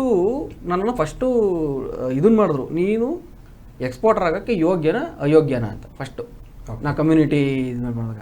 ಯಾಕಂದರೆ ಅವ್ರ ಜೊತೆ ಬಿಸ್ನೆಸ್ ಮಾಡಬೇಕು ಅಂದರೆ ಸಡನ್ನಾಗಿ ಹೋಗಿ ನೀವು ಸೇರ್ಕೊಂಡು ಬಿಸ್ನೆಸ್ ಮಾಡಿದ್ರೆ ಅವ್ರದ್ದೊಂದು ಕೆಲವು ಕ್ರೈಟೀರಿಯಾಗಳಿದ್ದಾವೆ, ಅದು ಮ್ಯಾಚ್ ಮಾಡಿದ್ರೆ ಮಾತ್ರ ಅವ್ರ ಜೊತೆ ಬಿಸ್ನೆಸ್ ಮಾಡೋದು, ಇಲ್ಲಾಂದ್ರೆ ಮಾಡಲ್ಲ. It's total clear. ಅವಾಗ ಇದು ಮಾಡೋದು, ನೋಡಪ್ಪ ನೀನು ತೆಂಗಿನಕಾಯಿ ಗಳಿಸಿ, ಹೌದು ನೀನು ಹೇಳ್ತಿದ್ಯಾ, ನಾನು ವಾದ ಮಾಡ್ತಾ ಇದ್ದೀನಿ ನಮ್ಮ ತೆಂಗಿನಕಾಯಿ ಬೆಸ್ಟು ಅಂತ ಹೇಳ್ಬಿಟ್ಟು. ನಿಮ್ಮ ತೆಂಗಿನಕಾಯಿ ಬೆಸ್ಟು ಅಂತ ನೀನು ಹೇಳ್ತಿದ್ದೆ, ನಾನು ಒಪ್ತೀನಿ, ಐ ಆಮ್ ಅಕ್ಸೆಪ್ಟೆಡ್. ನಿನ್ನ ಥರನೇ ಮಿಡಲ್ ಈಸ್ಟ್ ಆಗಿರ್ಬೋದು, ಯುರೋಪ್ ಆಗಿರ್ಬೋದು, ಎಲ್ಲೆಲ್ಲಿಂದ ತೆಂಗಿನಕಾಯಿ ಬರ್ತದೆ ಗೊತ್ತಾ? ಇಲ್ಲಿನ ಕಾಂಪಿಟೇಷನ್ಗೆ ಅರ್ಥ ಮಾಡ್ಕೊಂಡಿದ್ಯಾ? ಓಕೆ. ಎಲ್ಲಿನ ಕಾಂಪಿಟೇಷನ್ನು, ಅಲ್ಲಿನ ಕಾಂಪಿಟೇಷನ್ನು, ರಫ್ತು ಮಾರ್ಕೆಟ್ ಇರೋ ಕಾಂಪಿಟೇಷನ್ನು, ಆ ಕಾಂಪಿಟೇಷನ್ ಅರ್ಥ ಮಾಡ್ಕೊಂಡಿದ್ಯಾ? ಪ್ರೈಸ್ ಸ್ಟ್ರಕ್ಚರ್ ನೋಡಿದ್ಯಾ? ಯಾವ್ಯಾವ ಪ್ರಾಡಕ್ಟ್ಗಳು ಬರ್ತಾ ಇದಾವೆ ನೋಡಿದ್ಯಾ? ಎಷ್ಟು ಪ್ರೈಸ್ ಇಟ್ಟಿದ್ದಾರೆ ನೋಡಿದ್ಯಾ? ಆ ಪ್ರೈಸಲ್ಲಿ ರೈತರಿಗೆ ನೀನು ಎಷ್ಟು ಕೊಡಬೇಕು ಅನ್ಕೊಂಡಿದ್ಯಾ? ಅದನ್ನ ಗೊತ್ತಾ? ಆಮೇಲೆ ಇಲ್ಲಿ ನೀನು ಮಾಡ್ಕೊಂಡು ಇಲ್ಲಿ ಡಿಸ್ಟ್ರಿಬ್ಯೂಟರ್ಗೆ ಕೊಡಬೇಕು, ಅದು ಗೊತ್ತಾ? ಗ್ಲೋಬಲ್ ಮಾರ್ಕೆಟಿಂಗ್ ಅಲ್ಲಿ ಇವೆಲ್ಲ ಹರ್ಡಲ್ಸ್ ಎಲ್ಲ ಇದ್ದೇ ಇರುತ್ತೆ. ಆಮೇಲಿಂದ ಇಲ್ಲಿಂದ ಟ್ಯಾಕ್ಸ್ ಎಷ್ಟು ಕಟ್ಟಬೇಕು ಗೊತ್ತಾ? ಯುರೋಪಲ್ಲಿ ಟ್ಯಾಕ್ಸ್ ಎಷ್ಟು ಕಟ್ಟಬೇಕು ಗೊತ್ತಾ? ಟ್ಯಾಕ್ಸ್ ಸ್ಟ್ರಕ್ಚರ್ ಏನು ಗೊತ್ತಾ? ಇಲ್ಲ. ಫಸ್ಟ್ ಅದನ್ನು ಕಲಿ. ಫಸ್ಟ್ ನೀನು ಅದನ್ನು ಕಲಿ. ಅದನ್ನು ಕಲ್ತ್ಬಿಟ್ಟು ಆಮೇಲೆ ನೀನು ಎಕ್ಸ್ಪೋರ್ಟ್ ಮಾಡಿ. ಎಲ್ಲೂ ಹೋಗಲ್ಲ. ತೆಂಗಿನಕಾಯಿ ಅಲ್ಲೇ ಇರ್ತದೆ, ರೈತರು ಅಲ್ಲೇ ಇರ್ತದೆ, ಪ್ರಾಡಕ್ಟ್ 24 ಗಂಟೆನೂ ಸಿಗ್ತದೆ, ವರ್ಷದ 360 ಸಿಗ್ತದೆ. ಇದನ್ನು ಕಲಿ ಅಂತಂದರು. ಸರ್, ನಾನು ಖುದ್ದಾಗಿ ನಿಂತ್ಕೊಂಡು ಇಡೀ ಟೆಲ್ಲವೀವು ಇಲ್ಲೆಲ್ಲಿ ಏನೇನು ಪ್ರಾಡಕ್ಟ್ಸ್ ಇದೆ ನಾನು ಅಲ್ಲಿ ಫೈಂಡ್ ಔಟ್ ಮಾಡ್ತಾ ಬಂದ್ವಿ. ನಮ್ಮದು ಅಟ್ಲೀಸ್ಟ್ ಮಿನಿಮಮ್ ಅಂತಂದ್ರೆ ತೆಂಗಿನಕಾಯಿ ಅಂತಂದ್ರು ಅಟ್ಲೀಸ್ಟ್ ಒಂದು 20 ರಿಂದ 25 ಮಾನೋಪಲಿ ಪ್ರಾಡಕ್ಟ್ಸ್ಗಳು ನಾವು ಮಾಡಬೇಕು. ಆವಾಗ ಮಾತ್ರನೇ ನಾವಲ್ಲಿ ಸಸ್ಟೈನ್ ಆಗೋದು ಅಂತೇಳಿ. ಇವತ್ತು ಎಲ್ಲಿಂದ ಕಾಂಪಿಟೇಷನ್ ಇದೆ ನಮಗೆ? ಪಕ್ಕದಲ್ಲೇ ಶ್ರೀಲಂಕಾ ಇದೆ, ಪಕ್ಕದಲ್ಲೇ ನಮಗೆ ಇಂಡೋನೇಷ್ಯಾದಲ್ಲೂ ತೆಂಗಿನಕಾಯಿ ಬೆಳೀತಾರೆ, ಸರಿನಾ? ಇಂಡೋನೇಷ್ಯಾ ಅವ್ರದ್ದೇನು ಕಾಂಪಿಟೇಷನ್ ಇದೆ ಅದೆಲ್ಲ ನೀನು ಅರ್ಥ ಮಾಡ್ಕೋಬೇಕು. ಅವ್ರ ಕಾಂಪಿಟೇಷನ್, ಯಾಕಂದ್ರೆ ನಾನು ಅಲ್ಲಿ ಹೋದಾಗ ನನಗೂ ಕಾಂಪಿಟೇಟರ್ ಇದ್ದೇ ಇರ್ತಾರೆ. ಇವರು ಲೋಕಲ್ ಮಾರ್ಕೆಟಲ್ಲಿ ಕಾಂಪಿಟೇಟರ್ ಇರ್ತಾರೆ, ಅಲ್ಲೂ ಅದೇ ಥರ ಕಾಂಪಿಟೇಟರ್ ಇರ್ತಾರೆ. ಆಮೇಲಿಂದ ನೀವು ನಮ್ಮ ದೇಶದ ಟ್ಯಾಕ್ಸೇಷನ್ ಬಗ್ಗೆ ಗೊತ್ತಿರ್ಬೇಕು ನಿಮಗೆ. ಓಕೆ. ಈಗ ನಾವು ಹೋಗಲ್ಲಿ ಕಟ್ಟಿದ್ಮೇಲೆ ದೇಶಕ್ಕೆ ಏನೋ ಟ್ಯಾಕ್ಸ್ ಕೊಡಲೇಬೇಕಲ್ವಾ. ಇನ್ನು ಇಂಡಿಯಾದಲ್ಲೂ ಈಗ ನಾವು ಒಂದು ಏನೋ ಮಾಡಿ ಇದು ಮಾಡಿದ್ರೆ ಏನೋ ಒಂದು ಪೈಸಾನೋ ಎಷ್ಟೊಂದು ಟ್ಯಾಕ್ಸ್ ಹೋಗ್ತದೆ. ಆ ಟ್ಯಾಕ್ಸ್ ಸಿಸ್ಟಮ್ನು ತಿಳ್ಕೊಬೇಕು ನೀನು. ಅದೇ ಥರನೇ ಯುರೋಪಲ್ಲಿ ಟ್ಯಾಕ್ಸ್ ಸ್ಟ್ರಕ್ಚರ್ ಹೇಗಿದೆ, ಅಥವಾ ನೀನು ಪ್ರಾಡಕ್ಟ್ ಮಾಡ್ಬೇಕಾದ್ರೆ ನಿನ್ನ ಮ್ಯಾನುಫ್ಯಾಕ್ಚರಿಂಗ್ ಕಾಸ್ಟ್ ಎಷ್ಟು ಬರಬೇಕು, ಇಲ್ಲಿ ಬಂದು ಎಲ್ಲಿ ಮಾರ್ಕೆಟ್ ಮಾಡಬೇಕು. ನೀ ಇಲ್ಲಿ ಬಂದು ನಾನು ಹೇಳಿದೆ ನೀವು ಇದ್ದೀರಲ್ಲ ನನಗೇನು ಭಯ ಅಂತ ಅಂದೆ. ದಡ್ಡ ನಾವಿದ್ದೀವಿ ಅಂತಲ್ಲ, ನಾವಿಲ್ದಲೇ ಇದ್ದಾಗಲೂ ನೀನು ಇಲ್ಲಿ ಹಿಂಗೆ ಬಿಸ್ನೆಸ್ ಮಾಡ್ಬೇಕಿಲ್ಲಿ ನೀನು, ಅದು ಇಂಪಾರ್ಟೆಂಟು. ನಾನು ಹೇಳಿದೆ ಯುರೋಪಲ್ಲಿ ನೀವು ಇದ್ದೀರಲ್ಲ, ನೀವೆಲ್ಲ ಇದು ಮಾಡ್ತಾರೆ. ನಾನು ಬರ್ದೇ ಇದ್ದಾಗ್ಲೂ ನೀನು ಹೆಂಗೆ ಬಿಸ್ನೆಸ್ ಮಾಡ್ತೀವಿ, ನಮ್ಮದು ಟ್ರೇಡ್ ಮಾರ್ಕೆಟ್ ನಿಮ್ಮ ಜೊತೆ ಟೈ ಅಪ್ ಆಗಿದೆ ಅನ್ನೋದೊಂದು ಇರುತ್ತೆ. ಬಿಟ್ಟರೆ ನಾವು ಯಾರು ಬಂದು ನೀನು ಡೈರೆಕ್ಟಾಗಿ ಇದು ಮಾಡಲ್ಲ. ಅದನ್ನು ನೀನು ಫಸ್ಟ್ ಕಲ್ತ್ಕೋಬೇಕು. ಓಕೆ, ಸರಿನಾ? ಅದಾದಮೇಲೆ ಟೆಸ್ಟಿಂಗ್ ಸ್ಯಾಂಪಲ್ಸ್ಗಳನ್ನ ಕಳಿಸಿದ್ದೀವಿ ಸರ್ ಲಾಸ್ಟ್ 2 ವರ್ಷದಲ್ಲಿ. ಟೆಸ್ಟಿಂಗ್ ನೀವು ನಂಬ್ತೀರ, 2022ನೇ ಇಸ್ವಿನಲ್ಲೇ ನಮ್ಮ ಕಂಪ್ನಿಗೆ 21 ಕೋಟಿ ಆರ್ಡರ್ ಐತೆ. ಎಕ್ಸಿಕ್ಯೂಷನ್ ಮಾಡೋಣ ಅಂತಾರೆ, ನಮ್ಮ ಹತ್ರ ದುಡ್ಡಿಲ್ಲ. ಬಿಕಾಸ್ ಆಫ್ ದ ಕೊರೋನಾದಿಂದ ಪೂರ್ತಿ ಸ್ಮ್ಯಾಶ್ ಆಗ್ಬಿಟ್ಟಿದ್ದೀವಿ ನಾವು.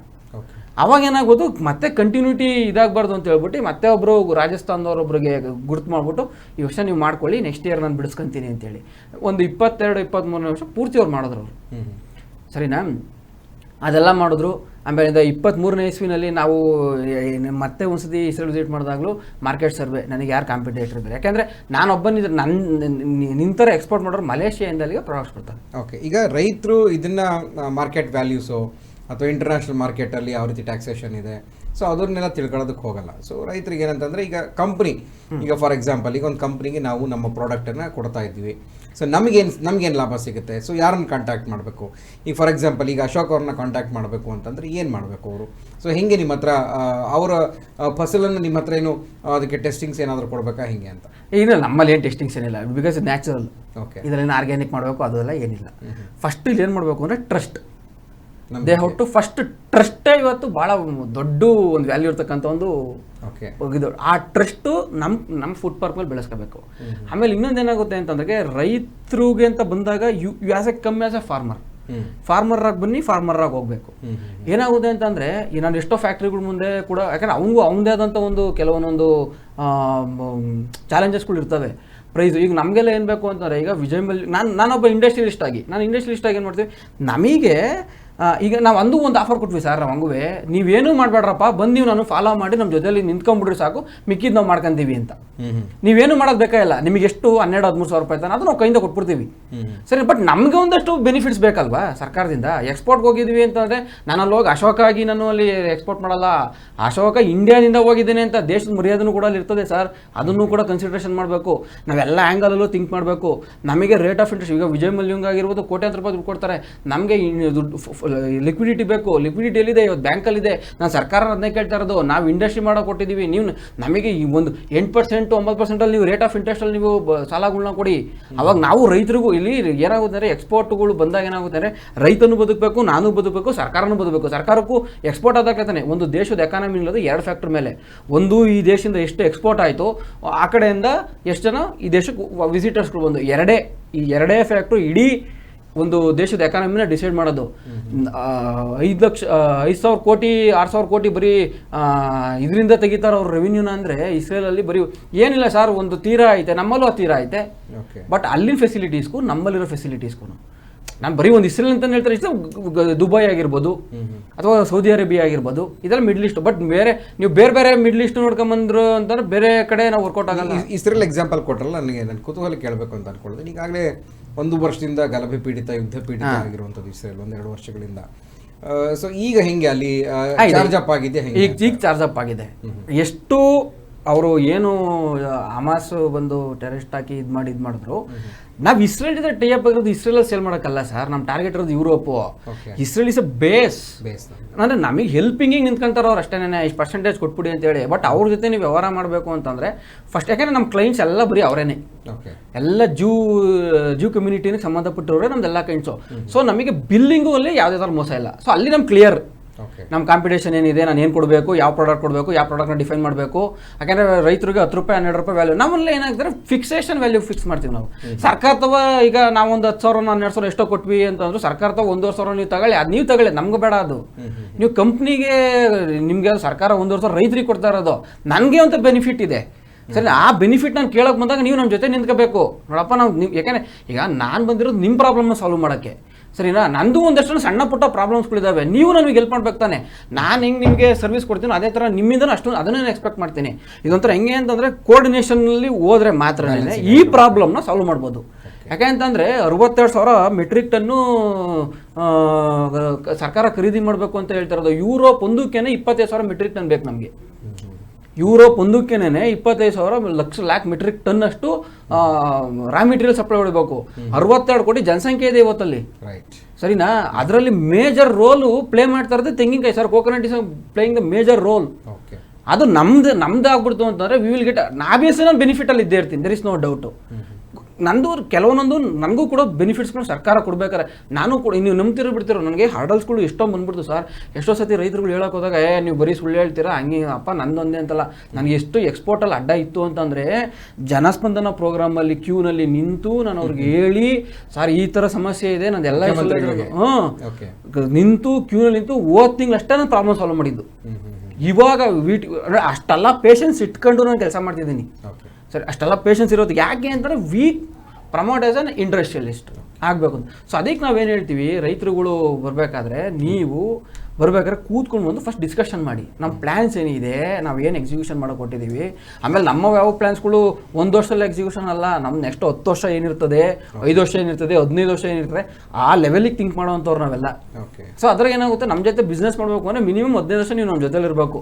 ₹1 ಆದಾಯ ಕಮ್ಮಿ ಬರಲಿ, ನಿಂಗೆ 15 ವರ್ಷ ಫಿಕ್ಸೆಡ್ ಪ್ರೈಸ್ ಸಿಗ್ತಾ ಇರ್ತಾರೆ, ನೀನು ಯಾಕಪ್ಪ ಬಿಸ್ನೆಸ್ ಮಾಡ್ಬಾರ್ದು ನಮ್ಮ ಜೊತೆ ಅಲ್ವಾ? ಆಮೇಲೆ ಸಾಲನೂ ನಾವು ಕೊಡಬೇಕು, ಸಾಲ ನೀವು ನಮ್ಮಿಂದ ಕೊಡಬೇಕು, ಇದೇ ಇರ್ತದೆ. ಎಲ್ಲ ಕಡೆನೂ ಒಂದೇ ಸತಿ ಇದು ಮಾಡ್ಕೊಳ್ಳಲ್ಲ, ಅರ್ಧ ಪೇಮೆಂಟ್ ಅವಾಗ ಹಾಕಿರ್ತೀವಿ, ಇನ್ನು 30 ಡೇಸಲ್ಲಿ ಪೇಮೆಂಟ್ ಹಾಕ್ಬೋದು. ಒಂದಿನ ಪೇಮೆಂಟ್ ಲೇಟ್ ಆದರೆ ಬಾಯ್ಬಡ್ಕತ್ತಾರೆ ನಮ್ಮವರು. ಯಾಕೆ ನಮಗೆ ಬರೋ ಪೇಮೆಂಟ್ ಈಗ ನನಗೆಲ್ಲನೂ ಅಂತ ಬರಬೇಕಲ್ವ ರೆವಿನ್ಯೂ, ನನಗೆಲ್ಲ ಸೋರ್ಸ್ ಬಂತು ಅಂದ್ರೆ ನಾವು ನಿಮಗೆ ಕೊಡ್ಬೋದು. ನಾವು ಸರ್ಕಾರದಿಂದ ರೆವಿನ್ಯೂ ತಗೊಂತೀವಿ, ನೀವು ನಮ್ಮ ಜೊತೆ ಬಂದು ನಿಂತ್ಕೊಳ್ರಪ್ಪ. ನಾವು ಅಷ್ಟೋ ಜನ ರೈತರು ಈಗಲೂ ರೈತರಿಗೆ ಒಂದು ಆಫರ್ ಕೊಡ್ತೀವಿ, ಏನು ನೀವೇನು ಮಾಡೋದು ಬೇಕಾಗಿಲ್ಲ, ನಮ್ಮ ಜೊತೆ ಬಂದು ನಿಂತ್ಕೊಳ್ರಪ್ಪ ಸಾಕು, ಮಿಕ್ಕಿದೆಲ್ಲ ನಾನು ಮಾಡ್ತೀನಿ, ನಾನು ಏನು ಹೇಳ್ತೀನಿ ಅಷ್ಟೊಂದು ಮಾತ್ರ ಫಾಲೋ ಅಪ್ ಮಾಡಿ. ತಿರ್ಗಾ ಲೋಕಲ್ ಮಾರ್ಕೆಟಲ್ಲಿ 13,000, 14,000, 15,000 ಮಾರ್ಕೆಟ್ ಏರಿಲ್ಲ ನೀವು ನೋಡ್ಕೊಳ್ಳಿ. ಅವಾಗ ನಾನು ಅಷ್ಟು ಕಾನ್ಫಿಡೆಂಟಾಗಿ ನಿಮಗೆ ನಾನು ಮಾತು ಕೊಡ್ತಾ ಇದ್ದೀನಿ.